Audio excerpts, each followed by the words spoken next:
Welcome to the Gastric Health Show. My name is Dawn Boxall, and I am super excited to share this series or several part series on weight loss resistance.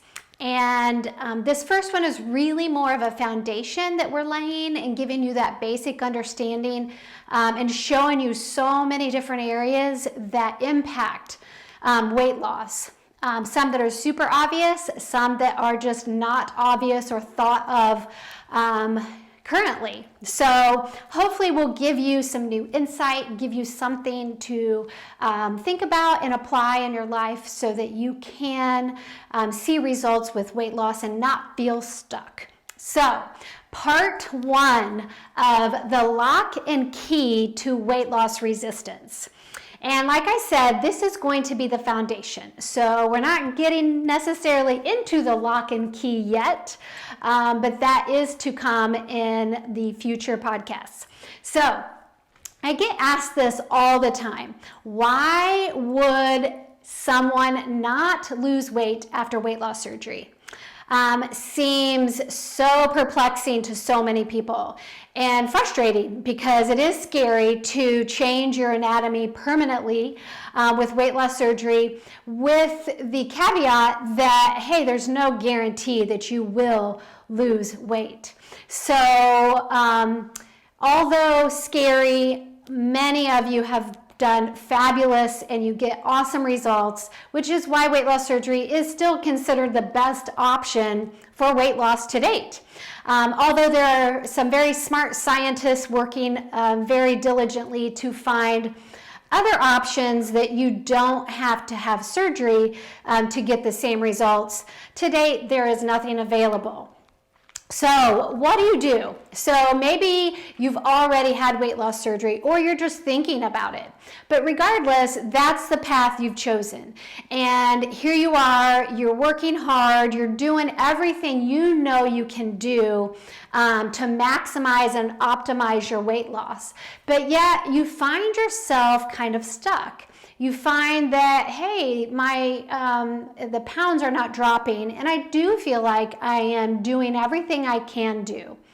And of course, as a dietitian, I will tell you that I wish we didn't focus on weight so much, and we really focused on just the improvement in the other areas of our life, more focused on the things you can do now that are easier, and you are, just more enjoying life because you are capable of doing those things. But no matter how many times I say that, it always comes back to the scale and the inches and what size people fits in.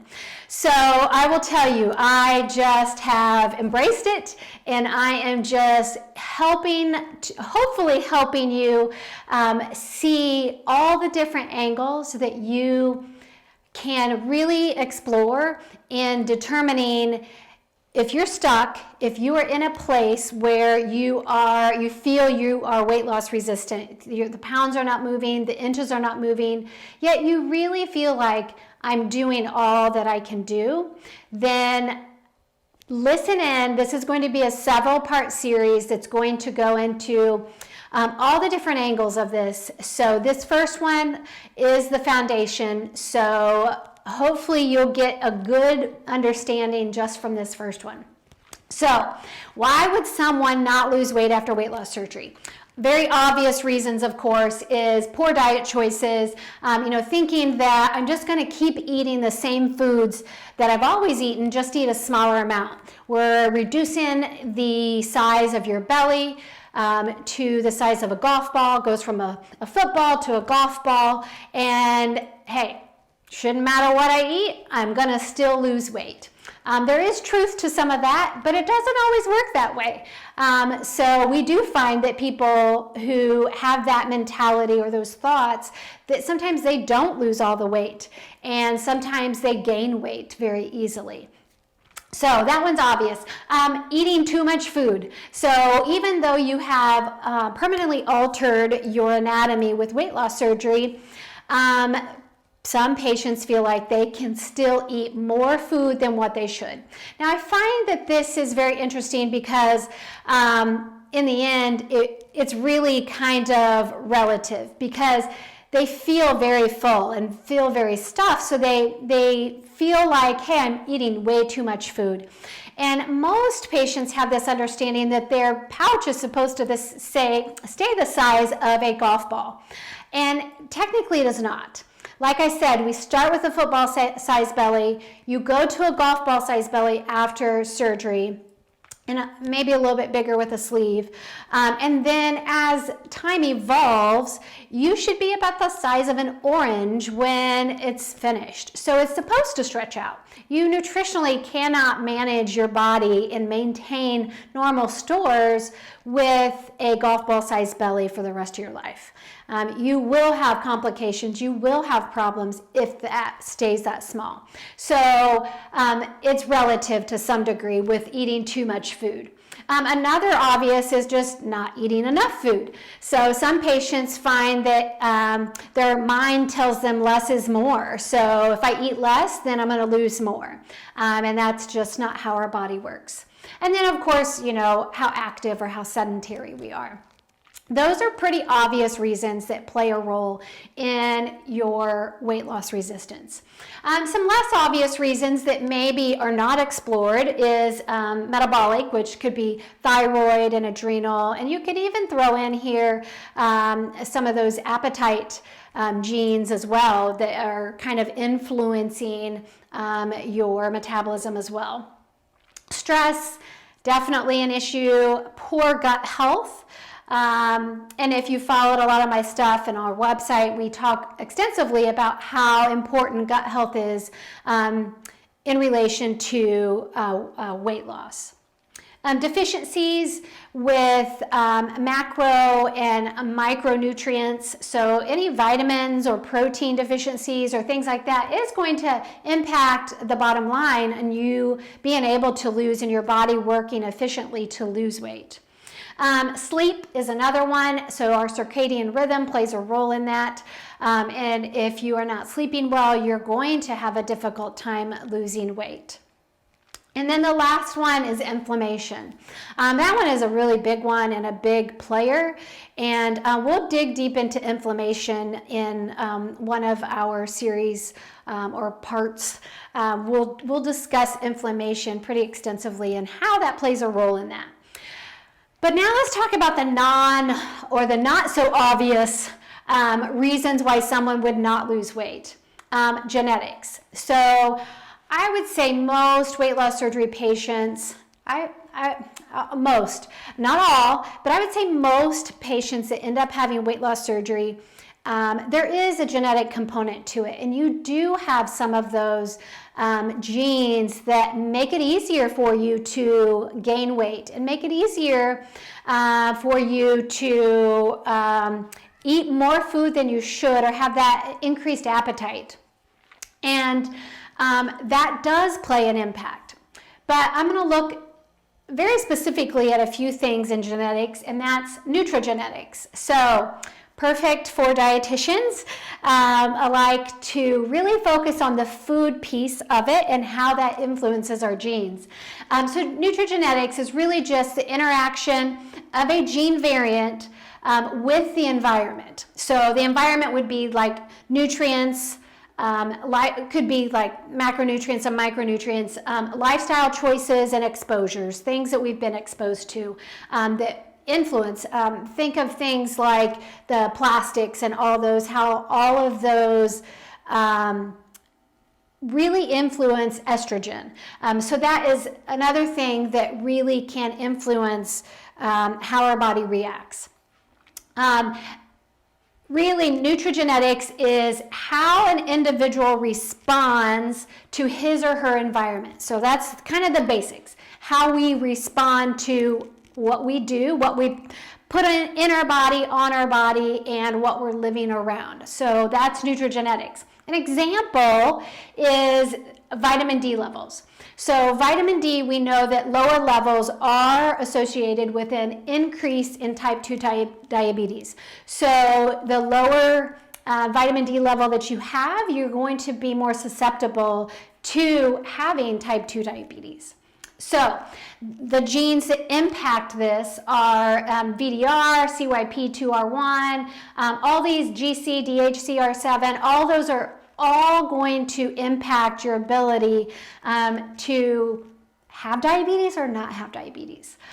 So how that works is the active vitamin D binds with the vitamin D receptor, or the VDR, so that vitamin D receptor, and it interacts with other cell signaling pathways.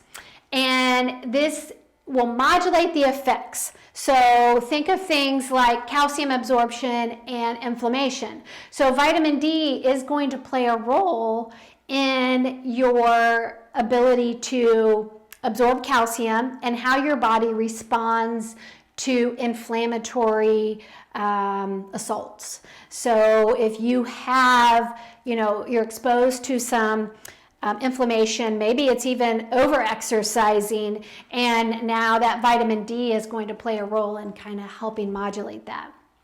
So nutrigenetics is really just how a person responds to his or her environment. Next is nutrigenomics. So we've got the genetic piece, and now we're going to the nutrigenomics. And this considers the impact of our diet, which our diet includes anything that's the bioactives, macro, and micronutrients. So those will impact it, to external exposures on gene expression. So really, nutrigenomics is really how it informs the clinician or your healthcare professional on the best intervention by understanding how to use diet to activate or silence specific genes. So say you do have this VDR gene that makes it more difficult for you to absorb calcium. So you're going to have issues with osteoporosis and osteopenia, bone softening in your future if not addressed.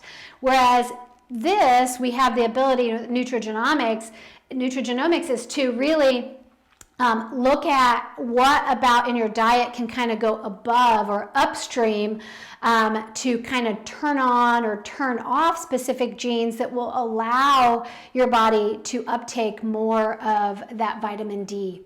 An example is spices are super rich in bioactives with nutrigenomic activity, meaning a good example is an antioxidant capacity of allspice, cloves, and nutmeg significantly enhanced at 212 degrees or boiling, but ginger is not.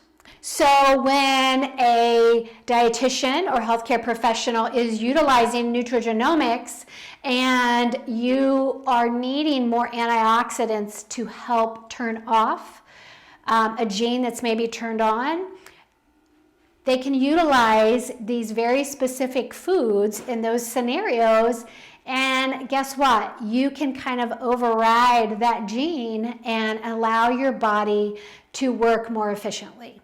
So when someone is struggling with weight loss and they feel like they are weight loss resistant, then you might want to really look at, what are those locks and keys, which I will get to in the next video, that can really unlock your ability to optimize or maximize your body's ability to lose weight. That's all we're doing. You may be surprised when you get into your genetics and find that, hey, guess what? I do have a lot of obesity genes that can work against me, but I also have some beneficial obesity genes that help balance that out, and it allows me to maintain my weight at a healthy level. And it really helps you take the focus off of the scale and really focus on to your behaviors and your life, and really just trying to live a healthy life to maximize and optimize everything you're wanting to get out of it. So even though as a dietitian, I would love to just leave the scale out of it, this is a way that we can do that because we can focus off of the scale and focus more on very specific things about your life that can alter how you feel in your own skin. So I am excited to share this series with you, so stay tuned for another video very soon. And thanks for joining us. Bye-bye.